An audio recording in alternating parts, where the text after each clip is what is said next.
La véritable foi, c'est celle qui est capable de prendre des risques mesurés par rapport à la confiance qu'on a de Dieu. Si tu as confiance en Dieu, tu crois en Dieu et que tu n'es pas capable de prendre des risques selon la parole de Dieu, tu n'es pas prêt à recevoir de grandes bénédictions de Dieu. La plupart des personnes qui ont réussi avec Dieu, la plupart des personnes qui ont accompli des exploits avec le Seigneur, ce sont des personnes qui ont marché avec des risques de la foi. Je vais vous expliquer comment est-ce que Joseph prenait un risque de refuser le sexe à la femme de Potiphar.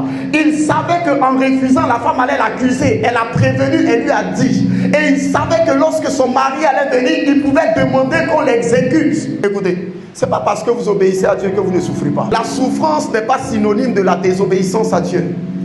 Souvent, beaucoup de personnes souffrent à cause de leur obéissance. Mais je peux vous rassurer qu'une personne qui souffre aujourd'hui à cause de son obéissance est une personne que Dieu va finir par bénir. Job n'était pas en train de souffrir parce qu'il avait péché.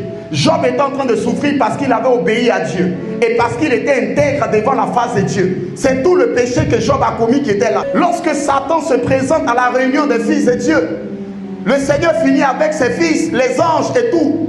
Et le Seigneur lui demande, Satan qui veut aussi dire vagabond, il dit, as-tu parcouru dans ton vagabondage toute la terre? Est-ce que tu as remarqué mon serviteur Job?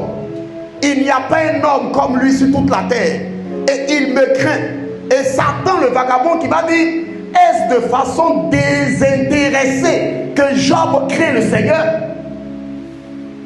Ne l'as-tu pas béni et rendu capable de posséder toutes sortes de possessions?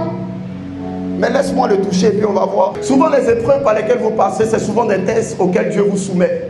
Ce n'est pas parce que tu pries que tu sors, mais Dieu veut regarder jusqu'au bout. Est-ce que tu finiras par le maudire ou est-ce que tu resteras toujours dans la foi?